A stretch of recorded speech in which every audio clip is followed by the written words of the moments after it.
Giants dropped their second series in a row. Is it time to make some personnel changes? Matt Chapman, are you worried about his contract? And I have the secret weapon to the Giants struggling against lefties. That's all coming up on Locked On Giants.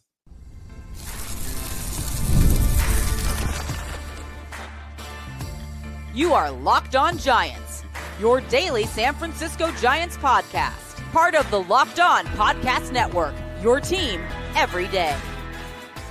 Hello and welcome to Locked On Giants, part of the Locked On Podcast Network, where it's your team every single day. My name is Alan Stiles. On the show, we provide daily episodes Monday through Friday talking about the San Francisco Giants in a way that combines passion, analytics with the eye test, and a little bit of fun. I'm from the Bay Area. I also host a show at Sacktown Sports 1140, 10 a.m., 2 p.m. You can check that out, as well as emceeing at Sacramento Rivercats games. I'm lucky enough to cover a team that I've been a fan of all my life. Now it's time to break down whether or not coaching changes need to be made. Should we be worried about Matt Chapman? And I promise you, I might have the answer to the Giants lefty problem. This episode of Locked On Giants is brought to you by the Gametime app. Download the Gametime app, create an account, and use code LOCKEDONMLB for $20 off your first purchase. Terms apply. Download Gametime today. What time is it? Game time. So the Giants, they do it again, as in they lose again. And this time they lose to, I guess, a level of rival in the San Diego Padres in the NL West. I mean, technically, they're both in the wild card race, even though at this point, the Padres are looking to pass up the Los Angeles Dodgers, the Smurfs. So this was a big series, and if you're listening right now, I'm recording this before the day game, so it's possible that the Giants could salvage this thing and win a game. But either way, they've already lost a series, and the question now is, where do they go from here? Elliot Ramos, they talked to him after the game. He says it's just not happening. They're not sure what to do, okay? The Giants have lost another series in a very bizarre Giants way. They were able to get 3 hits with runners in scoring position, but somehow only scored 1 run. They had 10 hits last night as they, at least woke the bats up a little bit. Unable to get it done, unable to get the big hit when they needed it. This homestand, they've scored 4 runs. The run differential is currently minus 17. They're 3 for 18 with runners in scoring position. And the pitchers, which is usually their strength, a 6.75 ERA when you absolutely have to have these games. They're 5.5 games out of the last wild card spot. Like I said, the Padres at this point, they're not even thinking about the wild card. They're trying to catch the Dodgers. Now, I tend to be in the camp of players have to make plays, right? Players are the ones playing. But I'm just not sure how this can continue. They gave Bob Melvin that option. Okay, we can wait till the end of the season. It's fine. You don't have to do the interim thing if you really, really don't want to. And it's unfortunate for this next person because we all love what he means to this franchise. But at this point, I think it has to be Pat Burrell. I know they had 10 hits last night, but I think it has to be the hitting coach that took over in 2024 and Pat Burrell. This is the nature of the beast, right? If you're in sales and you're not making sales, you get fired. If you're a hitting coach and the team isn't hitting, something has to be done. It might be collateral damage because, like I said, he's not the one swinging the bat. His nickname is Pat the Bat, but that's how these jobs work. They make a lot of money, but it's very volatile. When things are going good, things are going really good. When things aren't going so good, it's probably time to find somebody else, even if it's technically not your fault. One thing I have noticed, if you watch the Giants hit, maybe it's just me, but it feels like they're way out in front on everything, right? Their solid contact that they make is almost always well foul. Well foul.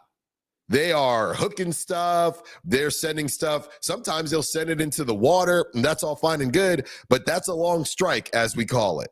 So I don't know what's going on there. there's two types of kind of hitting philosophies, if you will. You can be a hitter that reacts or a hitter that guesses. It feels like they're all guessing, but they're not guessing correctly very often, and that's a problem. And to me, that's why you're seeing these ridiculously early swings that, sure, it looks good and it sounds good because you get excited because, oh, you hear it in the crowd, but they're not even close to being fair balls. So their approach right now, it's just not working. And we're going to talk about how bad they've been against lefties as well. But in this situation, maybe you get a little bump at the end of the season. Maybe they almost feel bad that they essentially got Pat Burrell fired. Maybe that's part of it. But I just don't know how you can continue on doing this. I was taking a look at their schedule. So they do get a little bit of a break where it softens up, but then it gets difficult again. Right, you'll mix in the Orioles, but you have the Cubs coming up. You have a lot of good teams coming up, and I think they have the Rays after this because the Rays are in Sacramento right now. But you're going to get a little bit of softness. You have the Padres again, and I'm just not sure. Even if it's not Pat Burrell's fault, I'm just not sure how you can continue to watch this over and over and over again. It's just sad, right? And I'm watching the fans out there and I'm watching the post-game show, all of that. The fans, they don't know what to do, right? A lot of the fans, if you look at the certain shots that they had, I know the numbers are always great, but I'm watching the game and I'm looking on that upper deck and there's nobody in there. And it's not a beginning of the game thing. So Buster Posey, a lot of the reason he got this job is because we remember him as a winner. Buster has to set the standard now. And I'm not saying that it's Buster's fault quite yet. We'll see how that goes. I'm not necessarily saying that it's Bob Melvin's fault. I'm not necessarily saying that it's Pat Burrell's fault. But this is the nature of the beast. When you do not compete, right? And when you fall off a cliff, the way the Giants have fallen off a cliff, changes have to be made. Because, and we're going to get into the contracts a little bit later, the prime of some of these contracts that they've signed is right now. It's right now. So you have to find a way to make the most of it. It's just not going to fly, man. It's just not going to fly. As far as where I would go if I did move on from Pat Burrell, it's the hitting coach. Find somebody internally, right? You can do interim here, there. You can get somebody from the Sacramento River Cats. You can just elevate somebody that's already on the staff to the interim hitting coach, and you can figure that out in the offseason. I know it feels like once a year they bring in Barry Bonds for like a week, and then he goes away. I don't know what you have to do, but when everybody is saying, I don't know, Elliot Ramos is saying it's not happening, it's just not good enough. So if nobody knows, normally that's when it falls on the coaches, right? If you have an answer, then that answer can be solved. The Giants don't have an answer. So nature of the beast, there are high highs and there are low lows. And I'm not trying to be a part of somebody losing their job. I just don't know where else to go as far as the bats are concerned. So it's got to be Pat Burrell to me. And I'm not saying it shouldn't be Bob Melvin. I'm saying they're probably not going to do Bob Melvin before the season ends because of that option. They're going to see if something could be salvaged, and maybe it can be if you move forward with somebody else and just kind of put something on the table for the Giants and say, hey, this is how bad it is right now. So that's where we're at as far as the hitting is concerned. Coming up next, how worried should we be about the Matt Chapman contract? Don't go anywhere. More Locked On Giants coming up. If you're running a business, you know that every missed call is money left on the table. Think about the last time you had a service emergency, like a burst pipe. If the plumber didn't answer, did you wait? No, you call the next one. That's why having a reliable business line is so important. And that's why you need OpenPhone. OpenPhone is the #1 business phone system that helps you streamline and scale customer communication, all from an app on your phone or computer. Your whole team can share one number and respond to customers like a shared inbox. No more, who's handling this? OpenPhone is offering Locked On Show listeners 20% off your first 6 months at openphone.com/lockedonmlb. That's OpenPhone.com/lockedonmlb. And if you have existing numbers with another service, OpenPhone will port them over at no extra charge. OpenPhone, no missed calls, no missed customers. Let's get into the Matt Chapman situation and the Matt Chapman contract, because it's kind of crazy. I'm just going to be honest with you. And I was looking at this thinking, man, oh man, I like Matt Chapman. I think he is the leader of the team outside of Logan Webb, or I guess from the position player standpoint, Matt Chapman is your leader, and that's all fine and good. But I was double checking and triple checking the numbers yesterday, and I'm a bit concerned. And the reality is, some of these Buster Posey decisions, I know in the last segment I said I'm not putting it on Buster quite yet, but I will say some of these Buster Posey decisions don't make a ton of sense. You sign Matt Chapman to that 6-year deal, okay? Then trade for Rafi Devers on a contract a lot of people think will age poorly. Also, when Bryce Eldridge is probably ready for the big leagues right now. And I totally get it. You're just going to get the talent in the building. And Rafi Devers, we know how it goes with Giants prospects and how that can always sway in the right or wrong way, and a lot of times in the wrong way. So I'm not saying you don't sign Rafi Devers because of Bryce Eldridge, but and I don't even really have a problem with Devers' contract, to be honest with you, because I do think he's that good of a ball player. But some of these things just aren't adding up when you're essentially saying, yeah, Devers is almost never going to play third base, right? I have a bigger issue with the Matt Chapman contract. He hasn't been awful at the plate this season, but I'm just not sure why we need 5 more years of this.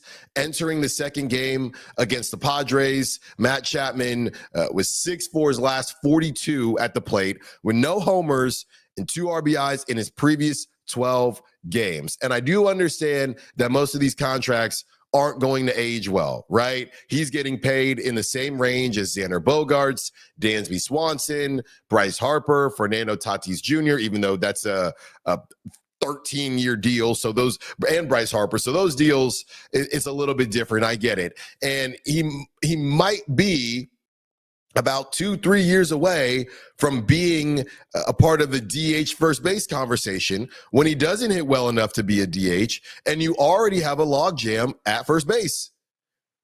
He is in his prime right now.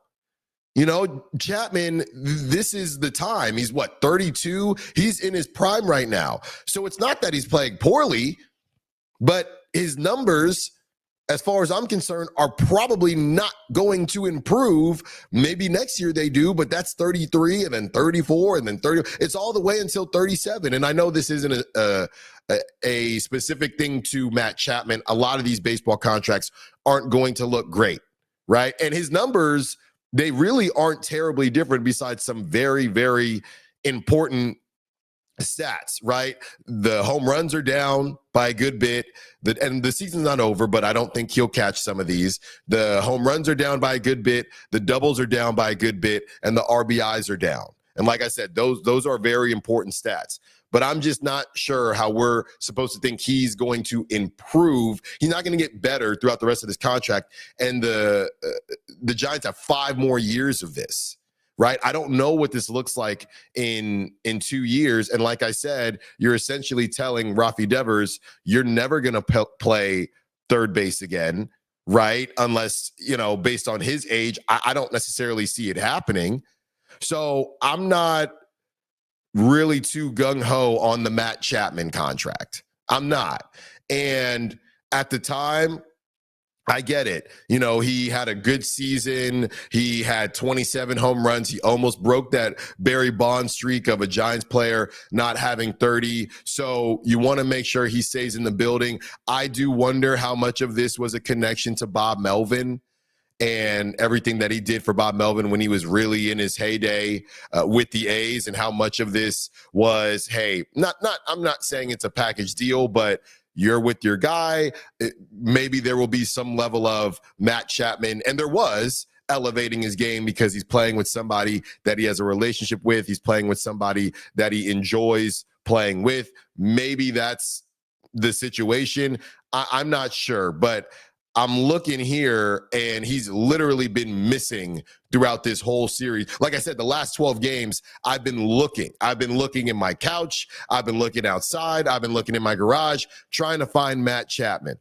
And the reason I'm specifically bringing up Matt Chapman is because he is supposed to be the leader of this team. Maybe by default, but he's supposed to be the leader of this team.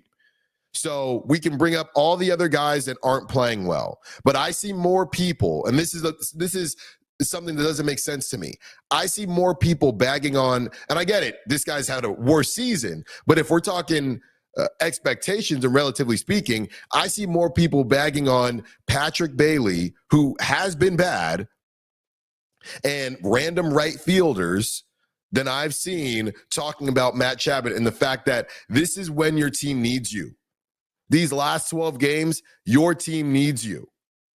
It's all fine and good to want to be the captain, to want to be the leader, and be that guy that, hey, this is on us. We got to figure it out. But as the old saying goes, you got to lead by example. And and this is not part of the old saying, but I'm gonna add it in. And you got to get hits when it matters. You have to. At some point, somebody on this team is going to have to just stick up for themselves and the team and say, it ends now. We're stopping this. Because I saw something, it was from FanGraphs yesterday. The Giants right now, 5% chance to make the playoffs. 5% chance.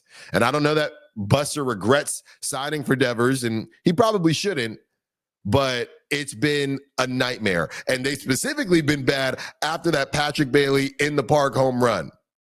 Maybe that was, they used up all their luck, juice, whatever it is in that one play. But Matt Chapman, with great power comes great responsibility. You are, maybe by default, you are the leader of this team. And if you're going to lead by example, you have to do just that. Speaking of leading by example and speaking of the issues that the Giants have had, we have one more segment for you. We're talking about the lefties, and I promise you, you are not going to believe who could be the secret weapon for the Giants to start hitting lefties better. You are not going to believe who this player is, and they are available. We'll take a little blast from the past to close out the show. Alan Stiles, you're listening to Locked On Giants. We've all been there, logging on early and waiting forever for concert tickets to go on sale, only to lose your spot for a show you've been dying to see. Live music should be about making memories, not dealing with the stress of ticket shopping. That's where Gametime comes in. Gametime makes concert tickets faster and easier than ever. Prices actually drop as it gets closer to showtime, and you can save up to 60% with their killer last-minute deals. Ever wonder what your view will actually look like? I know I do, and I love seeing just how close or far I'm going to be from my favorite artists. The app shows you a panoramic seat, so there are no surprises. You get that view from your seat. Take the guesswork out of buying concert and show tickets with Gametime. Download the Gametime app, create an account, and use Locked On MLB for $20 off your first purchase. Terms apply. Again, create an account and redeem code LOCKEDONMLB for $20 off. Download the Gametime app. Last minute tickets, lowest price, guaranteed. One more segment with you to close out the show. And before we get to the secret weapon that I'm going to reveal to everyone listening. Let's talk about just how bad the Giants have been hitting left-handed pitchers. They've essentially, spoiler alert, they've basically been the worst team in baseball. Okay? Like I mentioned, they actually had 10 hits last night. They had 6 against Nestor Cortez, but they just aren't getting the big hit when it matters, and that's just tough sledding, man. In general, they're hitting 211 as far as their average, 276 as far as their on-base percentage, 335 with slugging, 611 OPS. That's very bad. That's the worst in the league, pretty much. The worst in the league in all of those categories. And 2 of their big money players, I know I already gave Chapman that business in the last segment, so we'll leave him be now. Matt Chapman and Willy Adames, okay? They're just not cutting it as your big money right-handed players. Adames is slugging 339 against lefties, and Chapman is even worse. He's at 329. That is terrible from both of them. Then you have Elliot Ramos, who has been hitting well this season. He talked about how the pitchers, and he kept saying it, pitchers have just been making adjustments. He said he's been walking more against lefties. Last season, he hit lefties better, but in these situations, he's been walking more. And basically, he's admitting he hasn't adjusted to the adjustment yet. And we know that's what hitting pretty much is. Right. And it started, we knew the game was probably not going to go in the right direction with Elliot Ramos breaking the bat over his leg. It took him 2 tries, but he did get it. He broke the bat over his leg, which he has done before. And I appreciate that. Right. I appreciate it. Like I said, I'm a fiery guy, too. I like when players show emotion, but he did that and then had multiple chances to right the ship throughout the game. And he just wasn't able to do that. So it's cool that you're showing us that you care, and we know you had an outstanding season last season, and he's hit pretty well this season, but still not able to get it done. There's just nobody that's just taking the bull by the horns to say, this is going to end. There's nobody that's just able to do that right now, and that's the problem. Willy Adames, I said I've been looking for Matt Chapman. I don't know where Willy Adames has been, right? All I know is that he wears those cool purple cleats when they don't even have the purple jerseys on, and then he doesn't wear the purple cleats when they have the purple jerseys on. That's the only thing I know about Willy Adames as of late. He's had a couple of hot stretches. He's been extremely streaky. He's got a really pretty swing, but there is nobody on this lineup that is just willing to say it's going to end. It's going to end. And as far as the lefty on lefty approach, to be honest with you, what's the point? What's the point of playing matchups when your righties aren't hitting the lefties anyway? You might as well just put whoever's in there. The Dominic Smiths of the world, guys that have just been hot in general, you might as well just keep them in there. Why not? Why not keep them in there when the actual righties aren't doing anything? And I know, you're not platooning Adames and Chapman, guys like that, but there's really been no difference. The Giants have been terrible. And I know the lefties, aren't essentially helping that either, and you're supposed to make up ground with the righties in your lineup, but that's just not been the case. The Giants have been the worst team in the league. And again, going back to the Pat Burrell thing, what else are you supposed to do? Just wear it? Just wear it until the season ends and just hope that it was just a half season long slump in general, then specifically against the lefties? You have to take advantage of these leverage moments. And the Giants have not done that. They're not done. They still have an opportunity, but they continue to kind of mess up and not take advantage of these situations. So how can they fix all that? I'm telling you this right now. You're not going to believe who has been balling out for the Sacramento River Cats, okay? Shout out to the River Kitties. You are not going to believe who's been balling against left-handed pitching. It is time to take a trip in the way, way back machine, all right?